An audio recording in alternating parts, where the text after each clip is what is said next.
Uh, Good morning. I'm Steve Dettelbach. I'm the U.S. Attorney for the Northern District of Ohio, and I want to begin today's news conference by introducing the Assistant Attorney General for the United States Department of Justice Civil Rights Division, the Senior Civil Rights Law Enforcement Officer for the United States Government, Tom Perez. Thank you, Steve. Good morning, and thank you for joining us today for this announcement. My name is Tom Perez. I'm the Assistant Attorney General for Civil Rights at the United States Department of Justice, and it is a privilege to be here today. And I would like to thank you, Mayor Jackson, for being here, Chief McGrath, Public Safety Director Flask. I want to thank you also for being here. We had a very productive dialogue this morning, and our staffs met yesterday. And again, I want to thank you for all of the cooperation that you have demonstrated throughout our discussions. Last year, the Department of Justice, together with the U.S. Attorney's Office here in the Northern District of Ohio, and it's always a privilege to work with my friend and colleague, Steve Dettelbach, began a preliminary review of the Cleveland Division of Police to determine if a full investigation into their policies and practices on use of force is warranted. After careful consideration of the information gathered during our review, we have determined that a full civil rights investigation is in fact warranted. The investigation will focus on use of force issues and will examine allegations that Cleveland police officers use excessive force. In the course of this investigation, we will look at a number of things, including the adequacy of the police department's policies, procedures, training, supervision, and accountability mechanisms, all of which are essential to effective constitutional policing. In addition, we will review the police department's engagement with the community and will be interacting directly with officers in the field. We can ensure the city and the community that we will be as transparent as possible and that we will work directly with you as we move forward with this inquiry. We are not investigating this matter based upon any one specific group, person, or event. We initiated our investigation after a careful, considered review process that spanned police activity over a number of years. Our investigation into CPD's use of force practices will be thorough, fair, and independent. We will follow the facts wherever the facts lead us. We will peel the onion to its core and leave no stone unturned. During our investigation, we will gather as much information from as many sources as possible. Accordingly, we will be reaching out to community members and groups for help in identifying potential challenges within the department. We will be assisted by seasoned police professionals, many of whom are current or retired police chiefs with extensive experience in contemporary policing practices. We look forward to talking to department leadership and to rank-and-file officers. In a number of other jurisdictions, we've spent a lot of time riding along with officers so that we can understand the challenges of policing from the perspective of that frontline officer. And we appreciate the insights that we have gained from those interactions. We will review cases individually and cumulatively to determine whether there are any patterns or trends. We do not prejudge our investigations.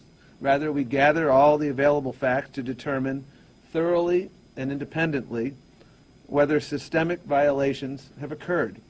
Our goal with this investigation, as it is with all of our police pattern or practice investigations, is very straightforward: to determine the truth and to work together with the City of Cleveland and its police department to help ensure that its officers are best serving the individuals they are sworn to protect. Mayor Jackson, Chief McGrath, Public Safety Director Flask have pledged to cooperate fully with our review. They have been completely cooperative to date, and I have every expectation that that will not change. And I want to thank you again for your repeated assurances to that effect. Public safety, community confidence, and constitutional policing go hand in hand, and our experience has shown that when we have cooperation and engagement from a city, its police department, and the community, as we have here in Cleveland, we can conduct our investigation in a more efficient and effective manner.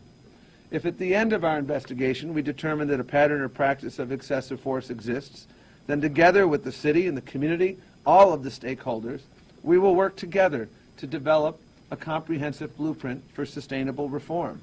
If we determine, on the other hand, at the conclusion of our investigation that the evidence does not support a finding of a pattern or practice, we will so notify the city and the community as well.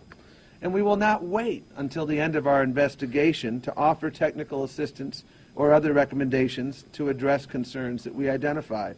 During the course of our investigations elsewhere, we have frequently provided real-time feedback that has enabled police departments to implement critical reforms in an expedited fashion. And toward that end, we expect to remain in regular contact with the police department leadership over the next several months as we conduct our review. Now, let me be clear about the scope of this review. This is a civil investigation. This is not a criminal investigation. We are focused on CPD as a whole. We're not looking at individual officers. We're looking at systems issues here, not the particular culpability of specific individuals. We are focused on whether there is a pattern or practice of excessive force by CPD, and if there is, we will work to see that this issue is alleviated in the future through the development of a comprehensive blueprint for sustainable reform.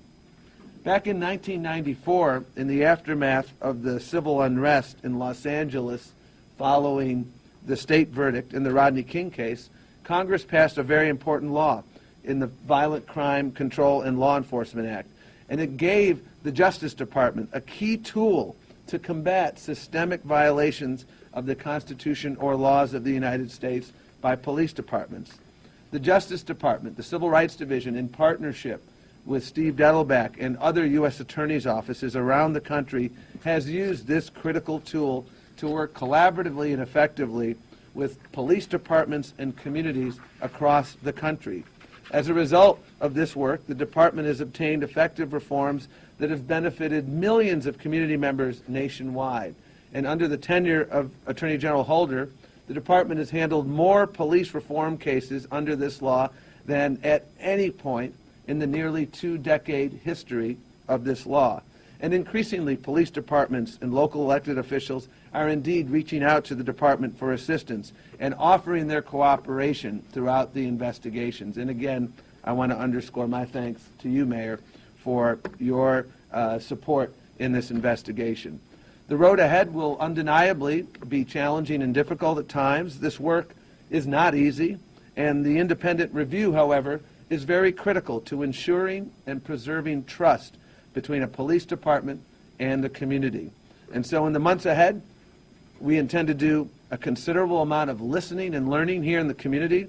We will listen and learn from frontline officers and CPD, and to all of the men and women of the police force. We look forward to hearing your thoughts and suggestions, to riding along with you so that we can step in your shoes as best as possible.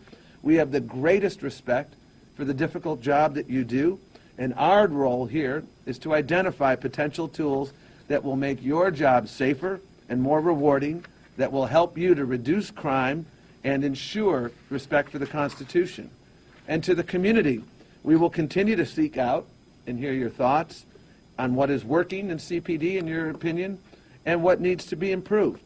We are hopeful and confident that everybody with an interest in this matter will approach the months ahead with a constructive spirit, mindful that we have a shared interest in ensuring that CPD serves the community with distinction. And we have set up mechanisms to make sure that every voice is heard. We invite anyone with information to contact us via email, and our email address is community.cleveland@usdoj.gov. That's community.cleveland@usdoj.gov. Or you should feel free to phone us at 202-307-6479, or phone the local United States Attorney's Office here. To the leadership of Cleveland, again, I thank you for your cooperation. To the community, I look forward to listening and learning. And to the members of the department, we also look forward to learning your perspective so that we can move forward in a constructive fashion. Thank you so much, Steve. Thank you, Mayor. Thank you, Chief. Thank you, Public Safety Director. And I will pass the floor to you, Steve. Thank you. As we begin this process, everybody should understand that our commitment to this community and to the city and to the mayor and the chief and all the members of the community is to conduct a thorough and fair investigation. Our goal in the investigation is not to manufacture issues, nor is it to sidestep difficult issues if they should exist. This investigation is going to be based on evidence and facts, not just on statements and requests. That said, I think it's important to note that the mayor of this city, Mayor Jackson, among others, requested that this investigation occurred. And we hope that with their continued commitment to cooperation, both from the city and from the community, that we can ensure Cleveland's residents top-notch police protection. In this office, we have a tremendous amount of respect, as does the Civil Rights Division, for the men and women of the Cleveland Department of Police. They do a difficult job, and they do a difficult job every day. We have an incredible amount of respect for the men and women who are leadership in that department, in the city. We work together on many things, whether it's violent gun reduction interdiction program, to drug trafficking matters, to our Defending Childhood initiative. But that, of course, does not mean that there are not areas where there might be room for improvement, or even possibly issues of reform that need to be addressed. As Assistant Attorney General Perez said, the Justice Department is opening an investigation into whether or not the Cleveland Division of Police engages in a pattern and practice of excessive force. That investigation will include looking at accountability, training, practices to determine whether they all meet constitutional standard and provide the community with the best police protection to which they're entitled. This is not an investigation of one specific incident, but rather a broader look of patterns and practices at the department as a whole. It's important to note a few things at the outset. As Assistant Attorney General Perez said, we come to this investigation with an open mind. We plan to meet with a wide swath of stakeholders in the community, including police officers, their representatives, command staff, community representatives, clergy, interest groups, and many, many others. While we believe there are appropriate predicates for us to begin this investigation, we have not made any determinations. That's what the investigation is for. This investigation was called for by a variety of community leaders, including, as I said, the mayor himself, Congressman Fudge, several members of the local clergy, the leadership of the NAACP, and others. And it is, as Assistant Attorney General Perez noted, a civil investigation, not a criminal investigation. The end goal of this investigation, if it is determined that there is some issue that needs to be addressed, is not to file criminal charges, but to create sustainable, widespread reform within the Cleveland Department of Police. As Assistant Attorney General Perez said, this investigation will look into allegations of the use of force, including, but not limited to, deadly force. It will also look into systems as to whether officers are held accountable if they stray from departmental rules and regulations and constitutional norms. If we find no systemic violations, we will say so. And if we do find violations, we will both say so and seek to reach an agreement about how to best remedy the situation. Mayor, Chief, I want to thank you both and Director Flask for your pledge of cooperation in this matter and your leadership in requesting this investigation to occur for the people that you represent. We look forward to working with you in this important endeavor, and now I'd like to recognize the Mayor of the City of Cleveland, Frank Jackson. Thank you. Well, Mr. Perez, Mr. Dalibard, we actually welcome the inquiry. We welcome the investigation. We welcome it because it is of vital importance to us that there be a level of trust between the Division of Police and the community as a whole. And there come times when that level of trust is challenged, and there are accusations made, and we want to bring clarity. All the time that I've been mayor, this chief has been chief and the director has been director, we have focused on that. How do we ensure that the communication and the trust and confidence between the citizenry and the Division of Police is maintained and grows. To that end, we have conducted our own internal investigations. We have hired other people to come in, consultants, to look at our operations and procedures. And whenever there were things found that we needed to change, we changed them.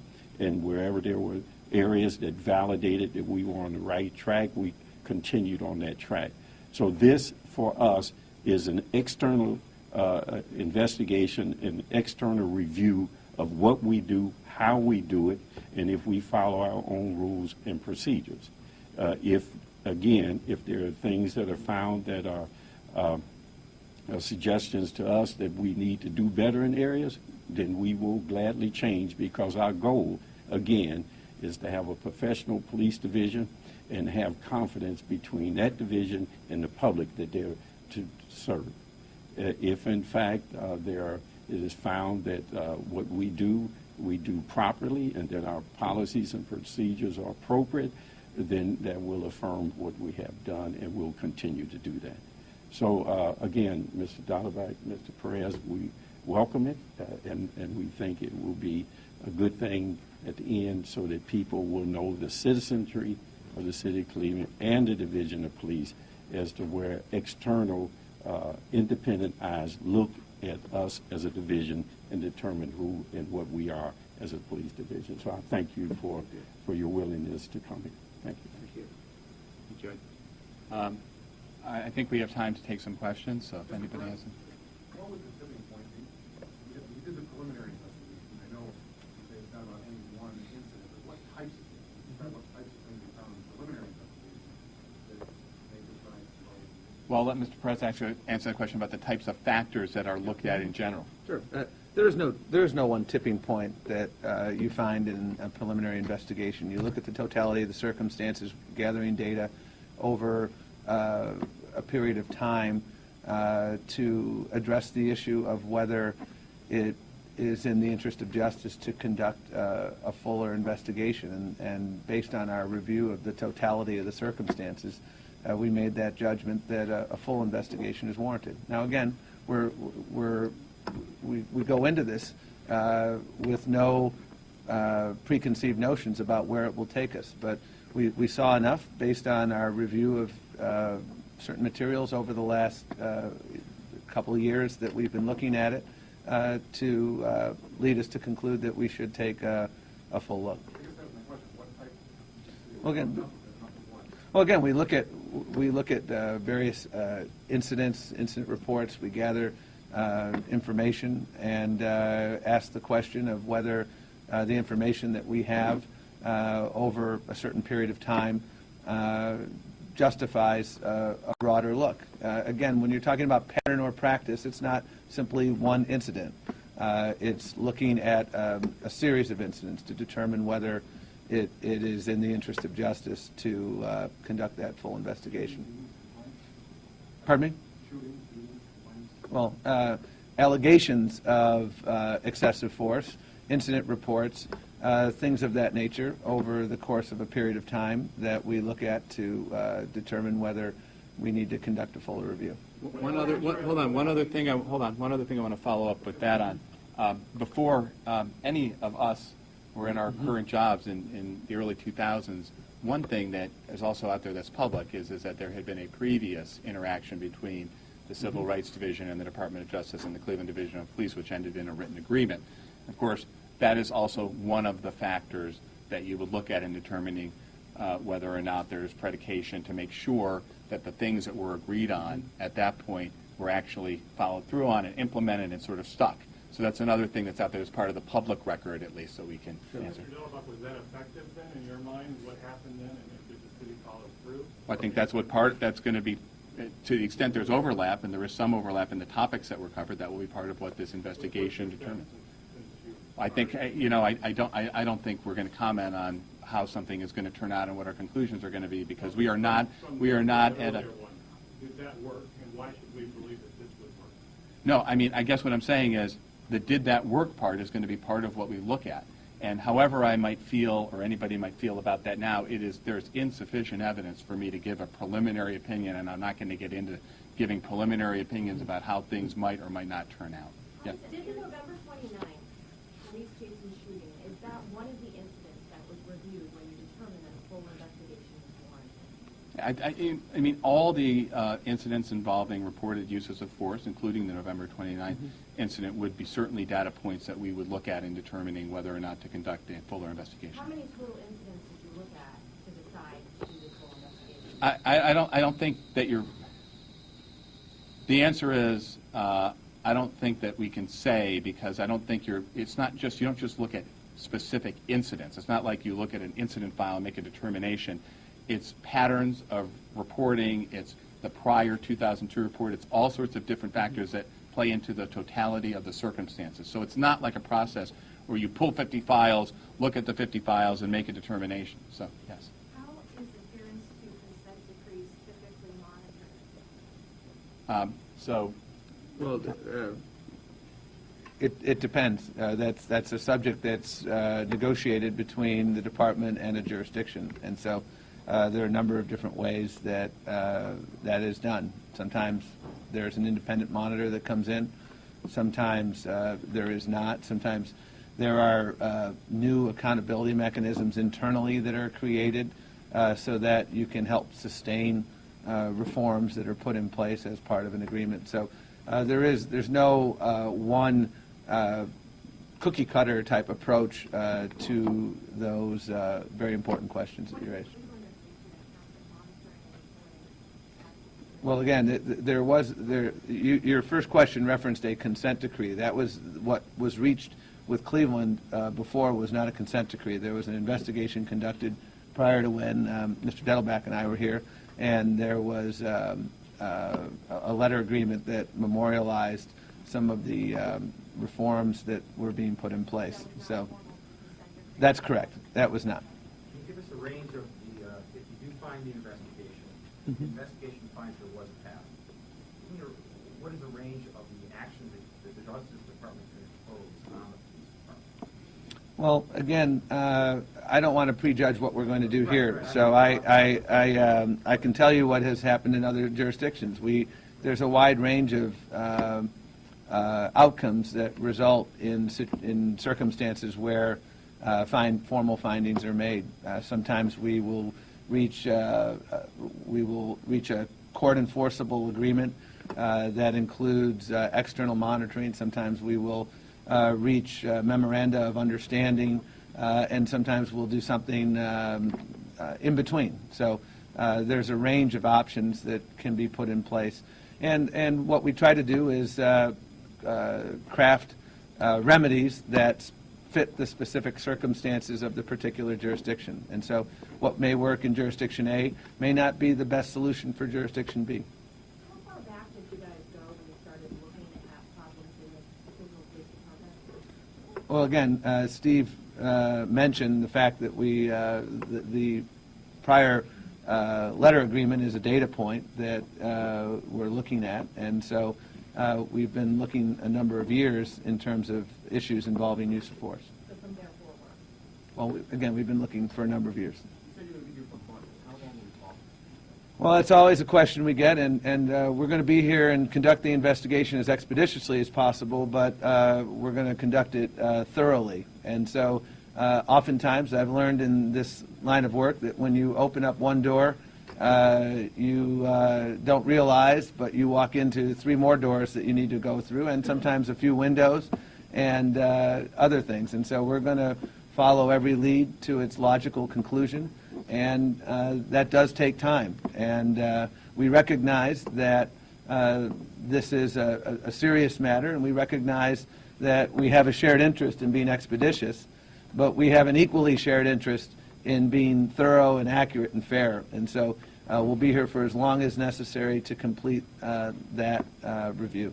And so I can't give you a precise timeline. You use the same wording with the systemic and system failure as the Attorney General did when he was looking at the November 9th shooting.